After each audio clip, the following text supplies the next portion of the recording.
High there, welcome back. UI lab থেকে আমি সাইফুল ইসলাম।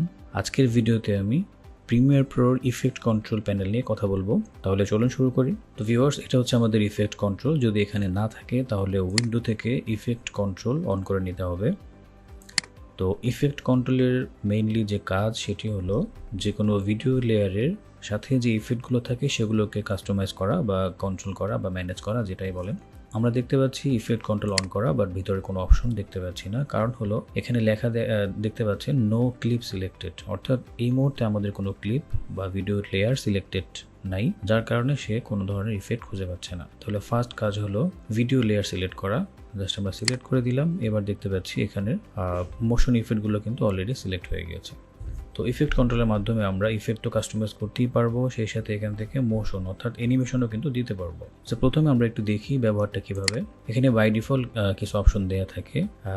এর বাইরেও আপনি যদি ইফেক্ট প্যানেল থেকে কোনো ইফেক্ট এই লেয়ারের সাথে ব্যবহার করেন, সেই ইফেক্ট আমরা এখান থেকে দেখতে পাই এবং এখান থেকে গিয়ে আমরা ওইটাকে কন্ট্রোল করতে পারি। এবার আমরা যদি দেখি ডিফল্ট মোশনগুলো কী কী থাকে। সো এটাকে অন করলাম। এখানে দেখতে পাচ্ছি পজিশন, স্কেল, রোটেশন, এরকম আরও অনেক কিছু আছে। এরপর আছে অপাসিটি, এরপর রয়েছে টাইম রিম্যাপিং। আমরা একটু পজিশনটা দেখি। এখানে দুইটা অপশন রয়েছে, একটা হলো হরিজন্টালি পজিশন চেঞ্জ করার জন্য, আর একটা হচ্ছে ভার্টিক্যাল। এরপর আছে স্কেল, অর্থাৎ আপনার ফ্রেমটাকে বা ভিডিও যে ক্লিপটা রয়েছে এটাকে জুম ইন জুম আউট করার জন্য বা স্কেলিং করার জন্য হচ্ছে এটা। তো আমরা পজিশনটা চেঞ্জ করে দেখতে পাচ্ছি যে এটা পাশাপাশি মুভ করতেছে। আবার যদি এটা ভার্টিক্যাল যেই সেগমেন্টটা আছে এটাকে যদি মুভ করাই তাহলে এভাবে দেখবো। স্কেলটা যদি চেঞ্জ করি ভ্যালুটা, তাহলে আমরা দেখতে পাবো এরকম জুম হবে, অথবা ছোট করে দিলে জুম আউট হবে। তো আমরা কিভাবে মোশন দেয়া যায় বা অ্যানিমেশন কিভাবে দেয়া যায়, আমি জাস্ট একটা সেগমেন্ট ব্যবহার করে আপনাদেরকে দেখাচ্ছি। আপনি যত জায়গায় যতগুলো কম্পোনেন্ট আছে বা যতগুলো অপশন আছে সবগুলোর মধ্যে সেম প্রসেসটা ব্যবহার করে আপনারা অ্যানিমেশন করতে পারবেন। ওকে, ফাইন। সো প্রথম কাজ হলো এটাকে বলা হয় প্লে হেড। সো প্লে হেডটা আমরা এখান থেকেও দেখতে পাবো। এটা হচ্ছে টাইমলাইন ভিউ।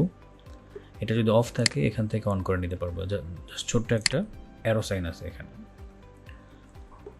তো এই টাইমলাইন ভিউর মধ্যে আমাদের প্লে হেডটা দেখতে পাবো, যেটা এখান থেকে দেখতে পেতাম সেম জিনিস। আচ্ছা, এই টাইমলাইন ভিউর মধ্যেই আমাদের মোশনের কাজগুলো করতে হয়।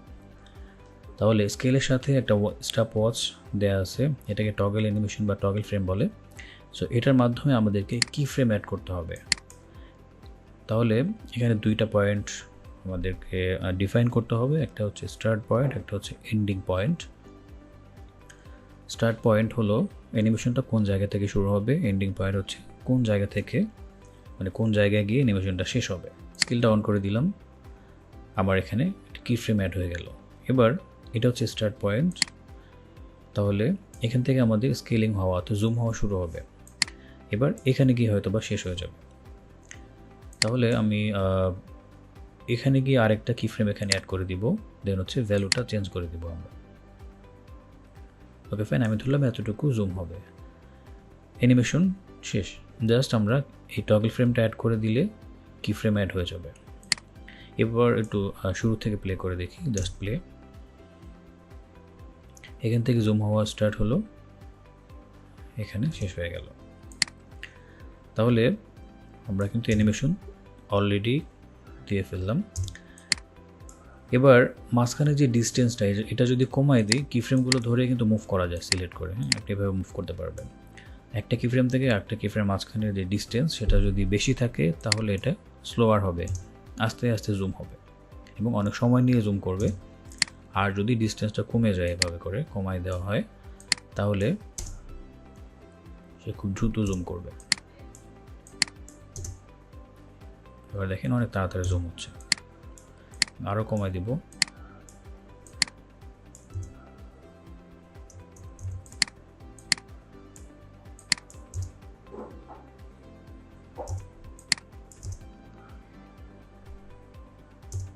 ওকে,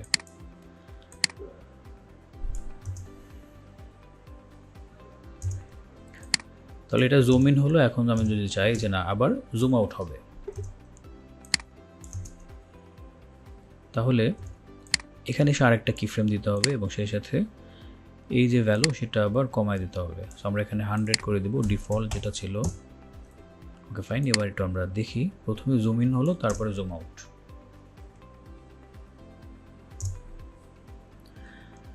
ওকে ফাইন। এখন যদি চাই যে অ্যানিমেশনটাকে আমি আর রাখবো না, তাহলে আপনি চাইলে এভাবে কিফ্রেমগুলোকে সিলেক্ট করে কিবোর্ড থেকে ডিলিট করতে পারেন, অথবা স্কেলের সাথে যে কিফ্রেম অ্যাড করা আছে টগল অ্যানিমেশন, এটাকে অফ করে দিতে পারেন। তাহলে সবগুলো কিফ্রেম একসাথে চলে যাবে। অথবা আপনি এখান থেকে রিসেট বাটনে ক্লিক করতে পারেন, তাহলে আপনার এখানে যা আছে সব কিছু রিসেট হয়ে যাবে। তো একইভাবে পজিশন স্কেল দেখে নিলেন। এবার রোটেশন, এভাবে রোটেট করবে। আপনি এখানেও অ্যানিমেশন দিতে পারেন, ওইটা আমি দেখাচ্ছি না। এরপরে আছে অপাসিটি।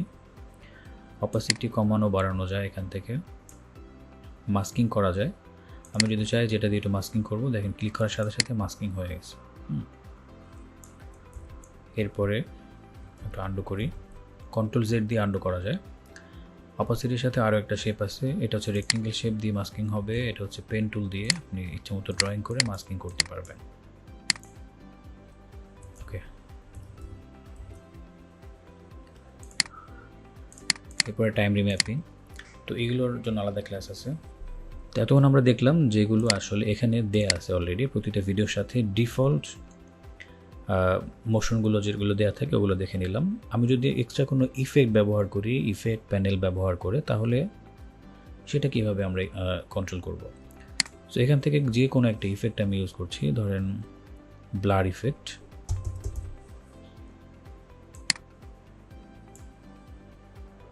গাউসিয়ান ব্লারটা আমি এখানে অন করলাম, জাস্ট এটার উপর ছেড়ে দিলাম। আমরা দেখতে পাচ্ছি সাথে সাথে কিন্তু ইফেক্ট কন্ট্রোলের মধ্যে অ্যাড হয়ে গেছে। তাহলে এইভাবে যতগুলো ইফেক্ট আছে যদি আমরা আমাদের লেয়ার মধ্যে ব্যবহার করি, তাহলে সাথে সাথে কোথায় দেখতে পাবো, কন্ট্রোল প্যানেলের মধ্যে চলে আসবে ইফেক্ট কন্ট্রোল। এবার আমরা এখান থেকে এই ব্লারিনেসটাকে বাড়িয়ে কমিয়ে আমাদের যতটুকু দরকার অ্যাডজাস্ট করে নিতে পারবো। ইভেন আমরা এখানে কিন্তু অ্যানিমেশন দিতে পারবো। কিভাবে দিব? ফর এক্সাম্পল, আমরা চাচ্ছি যে এই ভিডিওটা কিছুক্ষণ পর ব্লার হবে, আবার কিছুক্ষণ পর এটা ক্লিয়ার হয়ে যাবে। তাহলে ব্লারিনেসের যেই অপশনটা আছে এখানে কিফ্রেম অ্যাড করলাম। এবার আমাদের প্লেয়ারটা একটু সামনে নিয়ে আসি, ব্লারটাকে একটু বাড়াই দিলাম। তাহলে এখানে আসার পর এরকম ব্লার হবে, আবার কিছুক্ষণ পর এটা 0 হয়ে যাবে। তাহলে এখানে 0 করে এন্টার দিলাম, দেখেন কিফ্রেম অ্যাড হয়ে গেছে। এখন প্লে করে দেখলেই বুঝতে পারবেন, আস্তে আস্তে ব্লার হয়ে গেল, তারপর হচ্ছে এটা ক্লিয়ার হয়ে গেল। সো প্রত্যেকটা ইফেক্টের সাথে আমরা অ্যানিমেশন দিয়ে এটাকে আমাদের ভিডিওটাকে সুন্দর করে তুলতে পারি।